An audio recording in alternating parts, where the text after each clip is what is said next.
ಮಳೆಯನ್ನ ಲೆಕ್ಕಿಸದೆ ವಿದ್ಯಾರ್ಥಿಗಳ ಪ್ರತಿಭಟನೆ, ಅಧಿಕಾರಿಗಳ ವಿರುದ್ಧ ಕೆಂಡಾಮಂಡಲ. ಸರಿಯಾಗಿ ಊಟ ಇಲ್ಲ, ಬೆಡ್ಶೀಟ್ ಇಲ್ಲ, ಮೂಲಸೌಕರ್ಯದಿಂದ ವಂಚಿತರಾಗಿದ್ದೇವೆ, ಇದರಿಂದ ನಮ್ಮ ಓದಿಗೆ ತೊಂದರೆ ಆಗ್ತಿದೆ ಅಂತ ಆಕ್ರೋಶ. ಇವೆಲ್ಲ ಶೈಕ್ಷಣಿಕ ನಗರಿ ಅಂತಲೇ ಖ್ಯಾತಿ ಪಡೆದಿರೋ ತುಮಕೂರಿನಲ್ಲಿರೋ ವಿದ್ಯಾರ್ಥಿನಿಯರ ಗೋಳಾಟ.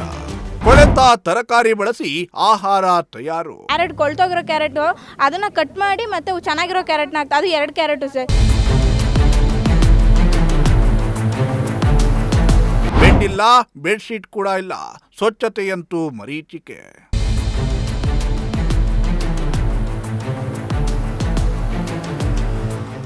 ಹೌದು, ತುಮಕೂರು ನಗರದ ಹೊರವಲಯದ ಕ್ಯಾತ್ಸಂದ್ರ ಬಳಿಯ ಹಿಂದುಳಿದ ವರ್ಗಗಳ ಕಲ್ಯಾಣ ಇಲಾಖೆಯ ದೇವರಾಜು ಅರಸು ವಿದ್ಯಾರ್ಥಿನಿಯರ ಹಾಸ್ಟೆಲ್ ಸಮಸ್ಯೆಯ ಆಗರವಾಗಿದ್ದು, ಅಗತ್ಯ ಕ್ರಮ ಕೈಗೊಳ್ಳುವಂತೆ ಆಗ್ರಹಿಸಿ ವಿದ್ಯಾರ್ಥಿಗಳು ಮಳೆಯನ್ನು ಲೆಕ್ಕಿಸದೆ ಬೀದಿಗಿಳಿದು ಪ್ರತಿಭಟನೆ ನಡೆಸಿದರು. ಹಾಸ್ಟೆಲ್ನ ಹೊರಗೆ ಜಮಾಯಿಸಿದ್ದ ವಿದ್ಯಾರ್ಥಿನಿಯರು ವಾರ್ಡನ್ ವಿರುದ್ಧ ಆರೋಪ ಮಾಡಿದ್ದು, ಅಧಿಕಾರಿಗಳು ಯಾವುದೇ ಕ್ರಮ ಕೈಗೊಳ್ಳುತ್ತಿಲ್ಲ ಅಂತ ಪ್ರತಿಭಟನೆ ನಡೆಸಿ ಆಕ್ರೋಶ ಹೊರಹಾಕಿದ್ರು. ವಿದ್ಯಾರ್ಥಿಗಳಿಗೆ ಕೊಡುವ ಊಟದಲ್ಲಿ ಕೊಳೆತ ತರಕಾರಿ ಹಾಕ್ತಾರೆ, ಅಲ್ಲದೆ ಮೆನುವಿನಲ್ಲಿ ಇರುವ ಹಾಗೆ ಊಟ ಕೊಡುವುದಿಲ್ಲ ಅಂತ ವಿದ್ಯಾರ್ಥಿನಿಯರು ಆರೋಪ ಮಾಡಿದ್ರು. ಜೊತೆಗೆ ಪಕ್ಕದ ಹಾಸ್ಟೆಲ್ನಲ್ಲಿ ತಯಾರಿಸಿರೋ ಊಟವನ್ನ ತಂದು GPS ಮೂಲಕ ಫೋಟೋ ತೆಗೆದು ಇಲಾಖೆಯ ಪೋರ್ಟಲ್ಗೆ ಫೋಟೋವನ್ನ ಅಪ್ಲೋಡ್ ಮಾಡ್ತಾರೆ. ಇದಿಷ್ಟಲ್ಲದೆ ಎಲ್ಲಾ ವಿದ್ಯಾರ್ಥಿನಿಯರಿಗೆ ಮೊಟ್ಟೆ, ಬಾಳೆಹಣ್ಣನ್ನ ಕೊಡಬೇಕು ಅಂತ ಆದೇಶ ಇತ್ತು, ನಮಗೆ ಕೊಡ್ತಾ ಇಲ್ಲ ಅಂತ ಗಂಭೀರ ಆರೋಪ ಮಾಡಿದ್ರು. ಫುಡ್ಡಲ್ಲಿ ಸ್ವಲ್ಪ ಪ್ರಾಬ್ಲಮ್ ಆಗ್ತಿದೆ ಸರ್.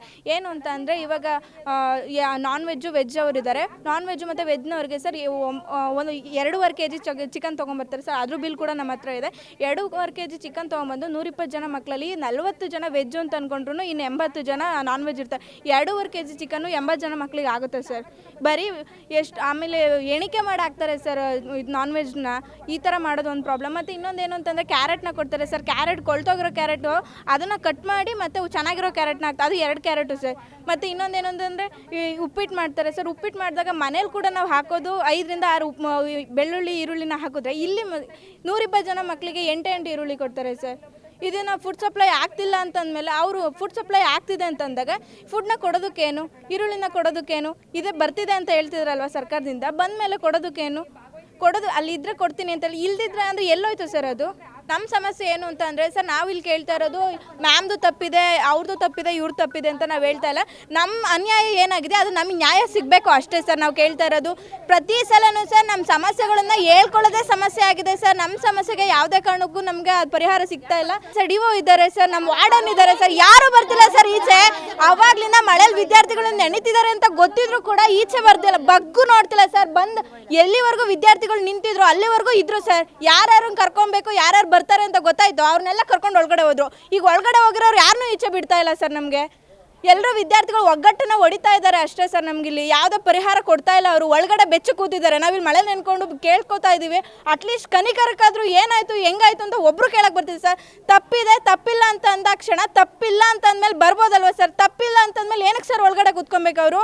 ಇನ್ನು ಹಾಸ್ಟೆಲ್ನಲ್ಲಿ ಶೌಚಾಲಯ, ಸ್ನಾನದ ಗೃಹಕ್ಕೆ ವಿದ್ಯುತ್ ಸಂಪರ್ಕ ಇಲ್ಲ, ಬಾತ್ರೂಮ್ಗೆ ಬಾಗಿಲು ಇಲ್ಲ, ಸ್ವಚ್ಛತೆಯಂತೂ ಮರೀಚಿಕೆಯಾಗಿದೆ.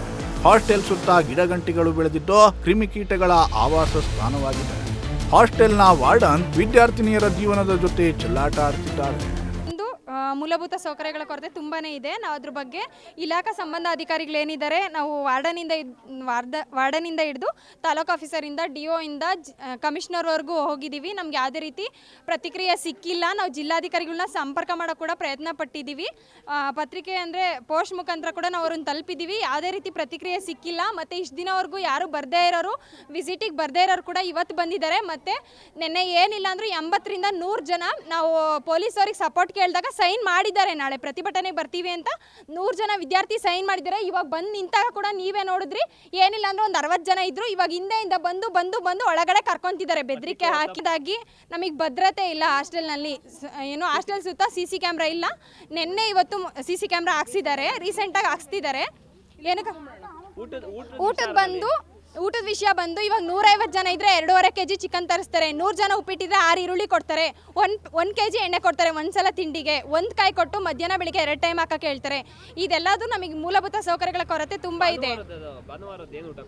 ಭಾನುವಾರ ಗೀ ರೈಸ್ ಫ್ರೈಡ್ ರೈಸ್ ಕೊಡಬೇಕು. ಕೇಳಿದ್ರೆ ಇಡೀ ತುಮಕೂರು ಜಿಲ್ಲೆಯಲ್ಲಿ ಎಲ್ಲೂ ಯಾವ ಹಾಸ್ಟೆಲಲ್ಲೂ ಮಾಡಿಸ್ತಿಲ್ಲ ಅಂತ ನಮಗೆ ಸಬೂಬ್ ಕೊಡ್ತಾರೆ. ಮತ್ತೆ ಎಲ್ಲೂ ನಂದಿನಿ ತುಪ್ಪ ಸಿಗ್ತಾ ಇಲ್ವಂತೆ ತುಮಕೂರು ಜಿಲ್ಲೆಯಲ್ಲಿ, ಅದನ್ನು ಹೇಳ್ತಾರೆ ನಮಗೆ. BCM ಹಾಸ್ಟೆಲ್ನ ವಿದ್ಯಾರ್ಥಿನಿಯರಿಗೆ ಕಳೆದ 4-5 ವರ್ಷಗಳಿಂದ ಹಾಸಿಗೆ ನೀಡಿಲ್ಲ. ಅಲ್ಲದೆ ಹೊಸ ಹೊದಿಕೆ ಬಂದಿದ್ರೂ ಕೂಡ ಹಳೆಯ ಬೆಡ್ಶೀಟ್ಗಳನ್ನೇ ನೀಡಿ ವಾರ್ಡನ್ ಬಲವಂತವಾಗಿ ಸಹಿ ಹಾಕಿಸಿಕೊಂಡಿದ್ದಾರೆ ಅಂತ ವಿದ್ಯಾರ್ಥಿಗಳು ಆಕ್ರೋಶವನ್ನ ಹೊರಹಾಕಿದ್ರು.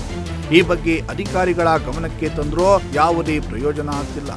ಈ ಹಿಂದೆ DC ಶುಭ ಕಲ್ಯಾಣ್ ಹಾಸ್ಟೆಲ್ಗೆ ಭೇಟಿ ನೀಡಿ ಪರಿಶೀಲನೆಯನ್ನ ನಡೆಸಿದ್ರು, ಯಾವುದೇ ಸುಧಾರಣೆ ಮಾತ್ರ ಆಗ್ತಿಲ್ಲ ಅಂತ ವಿದ್ಯಾರ್ಥಿಗಳು ಇಂದು ಪ್ರತಿಭಟನೆಯನ್ನ ನಡೆಸಿ ಆಕ್ರೋಶವನ್ನ ವ್ಯಕ್ತಪಡಿಸಿದ್ದಾರೆ. ಎಲ್ಲದಕ್ಕೂ ಸ್ಟೂಡೆಂಟ್ ಕಮಿಟಿ ಮಾಡಿದ್ದೀವಿ ಅಂತ ಅಂದ್ಬಿಟ್ಟು ಮೊನ್ನೆ ಇದೇನು ವೆಬ್ಸೈಟಲ್ಲಿ ಓಡಾಯಿತು ಅವಾಗ DO ಮೇಡಮ್ ಬಂದರು. ಅದಕ್ಕಿಂತ ಮುಂಚೆ ನಾವು ಕಾಲ್ ಮಾಡಿಬಿಟ್ಟು ನಮ್ಗೆ ಹಿಂಗೆ ಸಮಸ್ಯೆಗಳಿದ್ದಾವೆ ಅಂತ ಹೇಳಿದಾಗ ಹೌದಾ ಇಷ್ಟೊಂದು ಸಮಸ್ಯೆ ಇದೆಯಾ ಬರ್ತೀನಿ ಅಂದವರು 1.5 ತಿಂಗಳಾದರೂ ಬಂದು ನೋಡಲಿಲ್ಲ ಸರ್. ಅದಕ್ಕೋಸ್ಕರ ನಾವು ವಾರ್ಡನ್ನು, ತಾಲೂಕು ಆಫೀಸರು, DO ಇವರೆಲ್ಲ ಆದಮೇಲೆ ಕಮಿಷನರ್ಗೆ ರಿಜಿಸ್ಟರ್ ಪೋಸ್ಟ್ ಮಾಡಿದ್ದೀವಿ ಸರ್. ಅವ್ರ ಹತ್ರ ತಲುಪಿದ್ರು ಕೂಡ ನಮ್ಮ ಫೋನ್ ಕಾಲ್ಗೂ ರೆಸ್ಪಾಂಡ್ ಮಾಡಲಿಲ್ಲ. ಮತ್ತು ಯಾವಾಗ ವೆಬ್ಸೈಟಲ್ಲಿ ಈ ಥರ ಎಲ್ಲ ಓಡಾಡೋಕ್ಕೆ ಸ್ಟಾರ್ಟ್ ಆಯಿತು ಆವಾಗ DO ನಾನು ಬಂದಿದ್ದೀನಿ ಅನ್ನೋ ಥರ ಫಾರ್ಮಾಲಿಟೀಸಿಗೆ ಬಂದುಬಿಟ್ಟು ಈ ಥರ ಆಯಿತು ನಿಮ್ಮ ಸಮಸ್ಯೆಗಳೇನು ಅಂತ ಕೇಳಿದ್ರು.